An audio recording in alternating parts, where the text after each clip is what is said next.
Hello, hello. Thank you everybody for being here today. Today we're lucky enough to get to speak with Sarah Dalton, the author of A Wild and Whispering Curse. And there is just so much positive about this story. I think from just the get-go, one of the things that stood out to me was the formatting and the cover art and everything like that. It really set the tone and it felt very professional.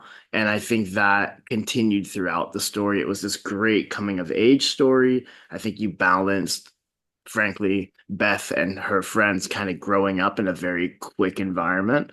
And at the same time, I think from the get-go, just how gripped I was from the beginning, the opening chapter where they're going to meet her aunt and everything from the car ride over, it really set the scene and it just continued throughout. And I found it to be the perfect story for the season. So hats off to you. I Oh, really, really enjoyed thank it. you. Thanks, that's so lovely to hear.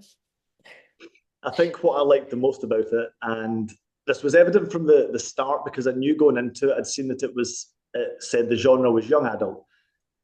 Nothing wrong with that. But my favourite types of young adult books are the ones that I've really enjoyed all my life through, have been ones that are not necessarily aimed at just young adult for the audience, where it's anyone of any age could read it and enjoy it. And I felt like it balanced those things really beautifully. It was a story about a young person. It was obviously a coming of age story, but an adult could read it and sympathize, empathize. And it never felt like it was, hamstringing itself to appeal to a younger audience or anything. The Mm. other thing was just the quality of the prose itself. The first chapter was the point at which I sent a note to Ryan saying we should check this one out because the prose in the opening, beautiful. I loved it. I absolutely loved it. And I know that you've not just written a lot of books. I know you've got quite a lot of work out there, right? Yeah, I have, yeah. I started as a young adult writer, Mhm. back when I was almost a young adult in my 20s. And now I'm not. So that was where I started, and I was indie published the whole way through. And those books, they did quite well. I was writing like post-apocalyptic, dystopian, Hunger Games like books, and for some reason that genre just kind of faded out. Um, so I made the decision to try something new, and that was when I started writing thrillers. So I've been writing thrillers since 2016 under the name Sarah Dalton, and that's kind of been my main focus since then. Yeah, I'd seen it when I tried to find you online. I was like, hold on. I think I think this lady might be two ladies. It might be two authors. And then we had to kind of figure it out. And I went, Ryan, I want to reach out to her, but I think she might be a bit big. Like, I think she might be like too successful to work with this. No, not at So all. the thrillers have done pretty well. Obviously, I want to talk about A Wild and Whispering Curse, but it seems like you've had a little bit of interest on kind of both sides of the field. You know, you've made it big in some genres. You've tried a bunch of them from what I've seen as well. Yeah. Um, Um, which often isn't the easiest path to take when you're writing, when you're an indie author. Um, with my thrillers with Sarah Dunzel as a pen name, I've tried different things. I've tried a little bit of supernatural or paranormal mixed in with some of the thrillers, a little bit of folk horror. And it's not the best idea in terms of marketing, but it's nice creatively to try new things. yeah, word. Well, I think especially because, and I think you would know better than both of us, it feels like the indie space is ever changing. And like you said, at one point, the Hunger Games was what was kind of popularized, and then it shifts and it changes. So you never know what could be the next big hit, what couldn't be. So I think so long as you have the story to write and you have the idea, nothing's stopping us. Yeah. Yeah, exactly. And it's we've most writers, sorry, the bin man are taking off a bit at the minute, it might be a bit noisy. Most writers have like lots of book ideas in them. So you've even if you try something and it doesn't work, you can just get on with the next book, and you can either do something different or market it a little bit different, try a different cover designer, go for a different editor. You can make lots of decisions to try and um change what didn't work the first time, and you can just keep going. I've just been doing this for years now, so and I've had lots of flops. So you just keep going, you just keep changing, and trying new things. How do you find that your writing and frankly like your experience with self-publishing, indie publishing has kind of evolved over the years that you've been doing it? Like what are some of like the biggest changes you've had to overcome or like adapt to? Well, Kindle Unlimited was a huge change. Yeah, yeah. That actually is what tanked my young adult writing career. Oh no. Just I just didn't really understand it at the time, and I didn't. It was called Kindle Select then, and it was different. It was like borrows instead of page reads, and I was like, no, I want my readers to be able to get the books on every vendor, Oh yeah. and yeah, it was such a huge change for self-published authors. A lot of us really struggled. And then we sort of adapted to it and was like, actually, okay, Kindle Unlimited is actually making people a lot of money. So, because you have to balance that kind of art and income debate. You got to pay the bill. Yeah. That was a huge thing. Facebook ads being monetized was a huge thing. Amazon ads, and then just the competition. I started in 2012, and it was when Amanda Hocking was really big. Oh yeah. And you could pretty much just put a book on Amazon for 99p and people would buy it. They were just so like Amazing. 99p, what?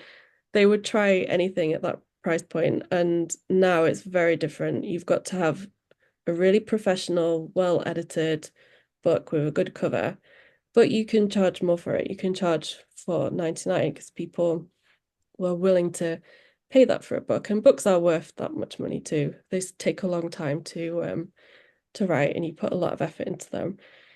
Mhm. So yeah, it's become a lot more professional. Um, and the books are much better quality, I think. I was gonna say, I think from our experience, it's definitely it's good that it's accessible to the masses, but and in that transition towards accessibility, obviously you have so many options now that you get both ends of the spectrum. So I think there's a few more weeds to dig through than there might have been before, but then the Yeah. gems are very much still there, and it's obviously that's what we're doing is we're trying to find them because yeah, like you said, kind of what's the word consumer behavior and everything like that has changed so much in the past decade. You used to put something up for 99p and people would buy it, and Yeah. now you can't even give things away for free sometimes. That's true, yeah. Oh yeah, it worked. So when it comes to the changes that you've obviously lived through in the indie landscape, where do you think it's heading at the minute? Because obviously I've got my own thoughts on this. Kind of close up to the indie scene quite a lot of the time. And it's going, I think it's going in great directions, but there's always kind of storm clouds in the horizon of like things that could suddenly change. So whereabouts do you see it going? Oh, that's a good question. Um, I think it's quite a turbulent time at the moment. We're all sort of a Mhm. little bit unsure of what's going to happen with AI writing and ChatGPT and everything like that. Um, I think over the last few years, I know I don't see the same names anymore. When it was like back 10 years ago, it was a fairly small community and you'd see a lot of names and everyone would talk to each other on forums. I don't see their books anymore. So I feel like there's been a there's been a lot of new writers who are adapting to things like TikTok marketing, Oh and there's yeah. also been a bit of a thinning of the people who started out years ago. So I see it going. I think video marketing is going to be huge in the book world. Mhm. It's going to continue to be huge. Things like book talk, those kind of trends. I think trends are going to come and go quite quickly because that's Yeah. how things move with social media now. Although there will be evergreen genres. Like I can't see psychological thrillers having any kind of dip. Um, I just don't, I feel like it's quite turbulent. I'd be interested to know what you feel and how you think things are going to go. I think I agree with everything that you were saying there.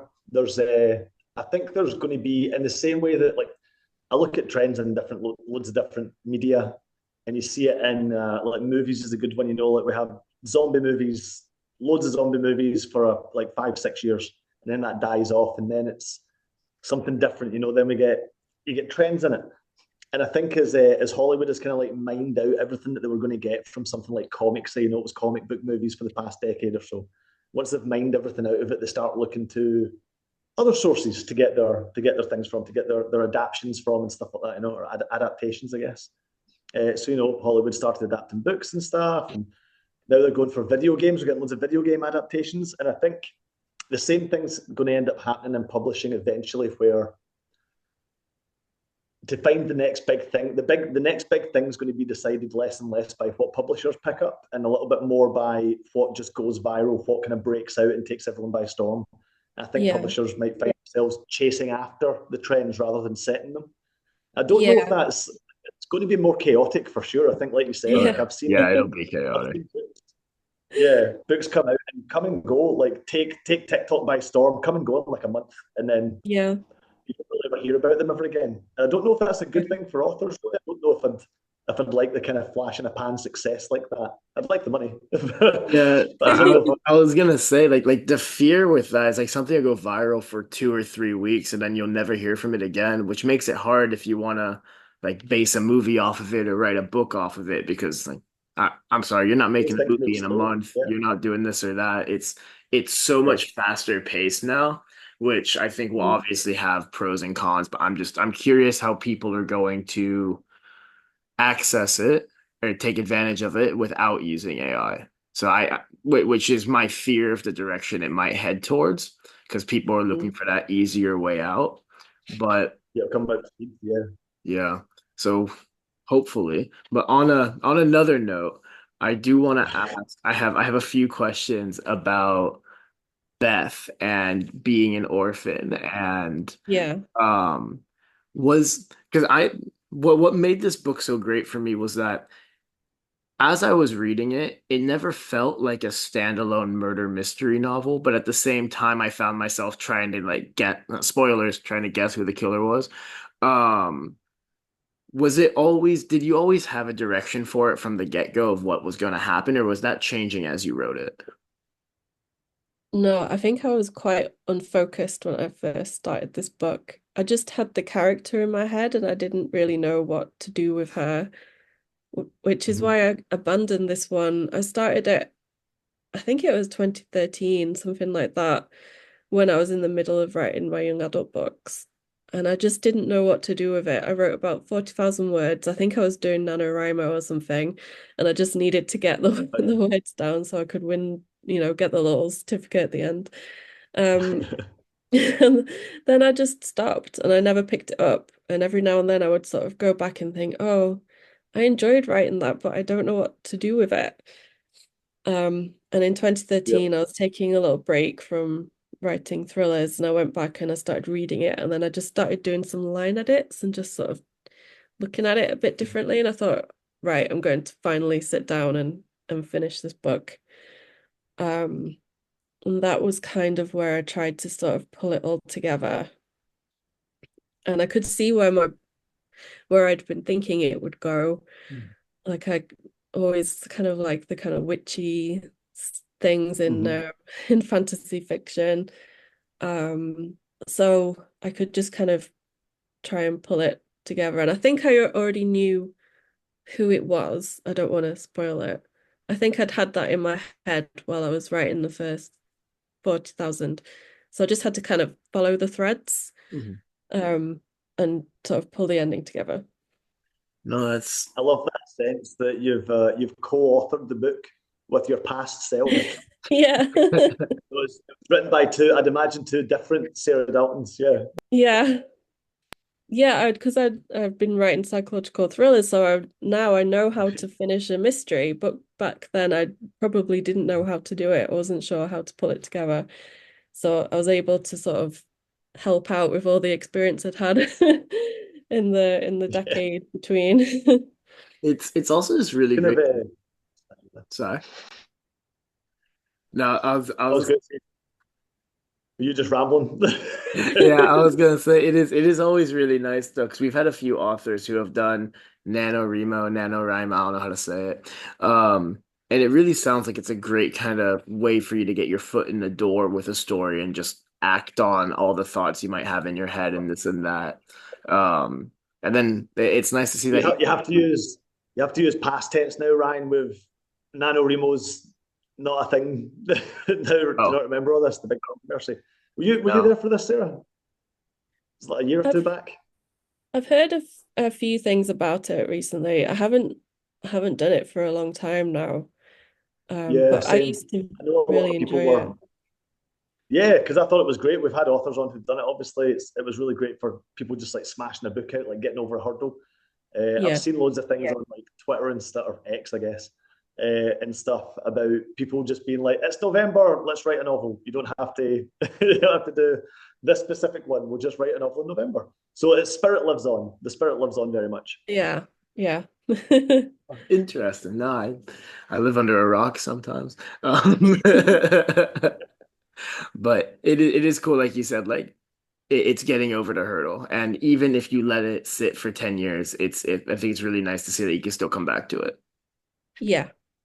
Yeah, and I think anyone who's got that manuscript on their laptop, maybe they've done 10,000 words or 100,000 words, like you can always go back to it.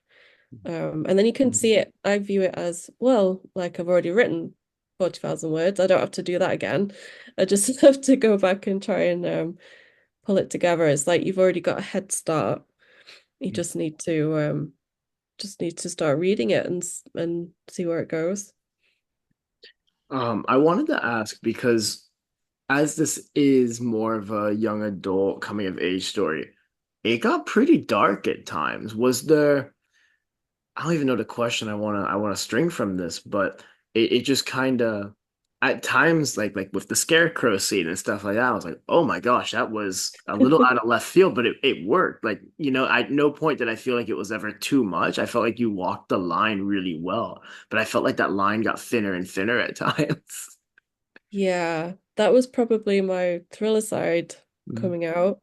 Although I think I did write the scarecrow scene before I abandoned the book, so that was already in it. Um, Nice. but yeah, I think kids like to be scared, and I used to write young adult horror, and that was quite scary, too. I saw it as kind of one of those books that it's more for older teens, like from 15 Mhm. upwards. And to be fair, I think I probably read one of my mum's horror books when I was 15 or younger, so I might be skewed as to what teenagers can handle. I think people underestimate teenagers, man. Like when I was a teenager, I would read whatever my dad left lying around, and it was a lot of very, very hard sci-fi, Asimov and Heinlein and stuff like that. And most of it totally unsuitable for a 13-year-old. I didn't understand most of it, Yeah, but I knew there was spaceships and stuff blowing each other up in it. There was good parts that I got. I'd love to go back to some of them now. Well, speaking of childhood as well, I wanted to ask. So I know, am I right in thinking you're from Derbyshire? yeah, yeah. I'm from Yeah, that. I wanted to. So I got a kind of sense of like the countryside and stuff when I was reading this, and I wondered how much of your own experience was went into the kind of setting and the locations. Oh, loads. I think I definitely based this one on my old school, um, Hmm. and all the things that you do in a small village, like country shows. Um, my mum was is horse obsessed. And even though we were a working class family, we always had horses and we'd go to horse shows around the area. So that countryside show with the scarecrow competition, everything, very much based on the horse shows that we used to go to when I was a kid. And the school, I Hmm. think I pretty much tried to make the entire school building look like my school. And the way that the girls spoke to each other very much based on my school too. I think when I was coming back to it 10 years later, I had to sort of edit that a little bit, try not to Yeah. include quite as much slang from back then and try and make it a little bit Oh more yeah. relevant. But yeah, I It's think a bit of I a time re capsule, right? A bit of a time capsule slap. You go back and you're yeah. like, oh, people don't say these words anymore. Hold on. But I actually I grew up in a town, first of all, in called Chesterfield, and then we moved to Matlock, which was much smaller and more rural. And I remember when we got to secondary school, I felt like the girls were really, really nice to you, but then not so Mhm. nice to you in a strange way. And it was quite you think that they're being so lovely and they're inviting you to your house, but then there's kind of like a bit of an edge, they've deemed you not worthy now. Like we've tested you, Yeah. but you're not you're not friendship material. That was kind of Mhm. that's what Beth goes through with the girls that she meets there.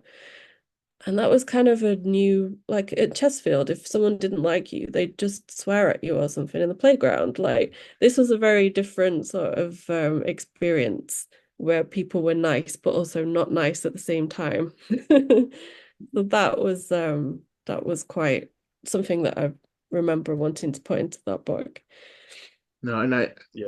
like Steve had just said, like teenagers are we don't quite give them enough credit. Like I think there's a lot more going on behind the scenes when we're in high school and I don't know how it is in the UK. It's middle school in the States, the one in between primary and high school. Yeah, Um, but yeah, like there are social dynamics, there are groups, and I think it's so difficult when you have to navigate that today, let alone when you have to navigate it for frankly what is the first time when you're 14, 15, 16, and being like Beth is taken from an environment that she's comfortable in. I think it was really cool to see, well, I don't think I know it was really cool to see her going from an like a foster family that was actually really positive foster family because I think there's yeah, so much there can be so much negative in that space. So going from the happy foster situation to a much more like up in the air situation with family, I thought that was a really great dynamic to include. And then having to navigate her new relationship with her aunt and then a new school and this and that, a whole new life. Like that's not easy for anyone at any age, let alone someone who'll be doing it for the first time while they're still trying to figure themselves out as well. yeah, yeah. I really wanted to have foster family to be just lovely people. Um, and there was with the aunt, there was just like a bit of Beth's got all this insecurity about the way she looks, Mhm. and her aunt also has these insecurities about the way she looks too. And Beth finds her aunt a little bit scarier because of like the arthritis and the gnarled hands, and it makes her sort of have to address her own biases about how her aunt looks. And you also get that kind of upper class English cold um family dynamic Yeah. too, which is very off-putting for someone like Beth who is not used to that at all. Mhm. I think as well, one of the things that balanced out the young adult with the darker themes and everything for me as well was obviously things like the inclusion of dealing with disordered eating and stuff. And there's Beth has issues with anxiety and everything. Like you said, there's biases in people a lot of the way through the book that Beth comes up against.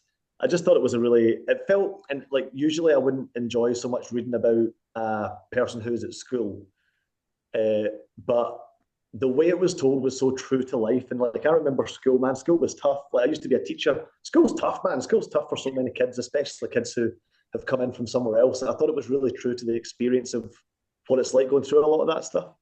Like it Yeah. didn't shy away from it at all. Yeah, that's good. That was I hope those themes were going to come through in the book, so that's great. Yeah, absolutely. But then, like, just to add to that, like, then she did finally kind of find her crowd. Um, and yeah, they might not have been the, I guess, quote unquote, on paper popular kids, but that's ultimately none of that matters because they're friends to her, and Mhm. whatever the rest of society thinks outside of that doesn't really. It's nice that like it no longer shares its importance. Like once Beth started hanging out with her new friends, it was very easy for her to let go of the people who were like pleasant in front of her, but then she knew that things were going on in the background as well. Yeah, I think that's it. Just finding your tribe of people when you're at school. Mhm. It's definitely hard. Um, and there often are little cliques. Um, I think British schools they're quite different to American schools in that the sport thing isn't quite as pronounced, Mhm. although there were a lot of rugby players at my school. But yeah, and there are people kind of flip between those groups as well, the neutral people. Mhm. It was interesting to go back and think about that dynamic and what it was like. Yeah, I I guess especially really sorry. Oh, I was just, I actually am sort of being a bit negative about school, but I actually did really enjoy school for the most part. We had quite like a creative feel, like a lot of creative people. So that was kind of what I wanted Beth to do, to find those creative people who she enjoys hanging out with. I think it's also just like how quirky everyone else can be. Like she Yeah, meets she meets her friends, and then one of them like then they live in a yoga studio essentially, and like and it highlights like everyone's got some weird things going on behind the scenes. Like yeah, you're overthinking A, B, C, but everyone else has their own issues, has their own things that they're overthinking, and I think that that's something we so often overlook when even as adults when we go through things, but at the same time when we're kids and we're like, oh, this looks perfect. And then it's like, well, you're not quite getting the full context here. You're just getting the 3 hours you see him at school or whatnot. yeah, exactly. Yeah. But I am looking at the clock and we have about 3 minutes and 20 seconds before Zoom cuts us off. So I do want to make sure that for people who liked A Wild and Whispering Curse, which of your novels would you recommend they read next? Good question. Probably White Heart. It's more of a What's up? it's a little bit of a younger audience, that one. She's it's more sort of traditional medieval fantasy type book. And it's Mhm. about a girl who has a magical stag and she rides the stag through a cursed forest, and it's just a lot of fun. It's escapist fun, not as scary as A Wild and Whispering Curse. Mhm. But yeah, it's a lot of fun, that book. Nice, because I because we were going through and you had quite the catalog, so we wouldn't know which direction the point would go towards. And then Yeah, fair enough. we'll be sure to add like your kind of links and question and social media and all of that in the description below. But Steve, do you want to play your favorite game of Is It Deliberate with the last 2 minutes we have, or was it Do you deliberate? know I didn't have any? Is it deliberates for this one? I found it quite. It was nice and straightforward, but I felt like I could go over almost every line in the prose and be like, you were talking about line editing earlier. I got the impression that this had been like gone over with a fine tooth comb. Everything felt like a deliberate choice in the word choice, even little things like sentence structure. The dialogue was snappy as hell. I would love to play Was It Deliberate, but I don't think I've got anything to ask. No, that's What I is guess I could ask, deliberate? was that deliberate? Uh, like how much do you put into the editing then? So like where do you think the voice in your prose comes from, or even just the first person perspective? Was that a deliberate choice? Um, I try and do as much line editing as I can, um, but I get a bit burned out by it. So I send it off to editors who um who are really good, and just they just tighten it up. I think my biggest flaw is sometimes being a little bit passive in sentences. Mm-hmm. The I am kind of, Yeah. I feel, that kind of thing. And they sort of will tighten that bit up. But I feel like I've got quite good at dialogue now, sort of, and keeping Mm-hmm. that, like you said, snappy. Um, so yeah, I just try and do as much as I can in terms of No. line editing, And I but I think, also hire out. but it's also, I think, going back with the last 30 seconds we have, the dialogue between the characters, it wasn't like it felt really real because it felt like two kids were talking to each other. It didn't feel like because Beth has everything going on that she's now equivocally like a 30-year-old who's grown and aged through it. But on that note, this was a wild and whispering curse. Thank you so much, Sarah, for joining us. That's And okay. and we hope everybody had a wonderful rest of the day. And be sure to check Sarah out. Thank you guys all again. Bye, Thanks. everyone.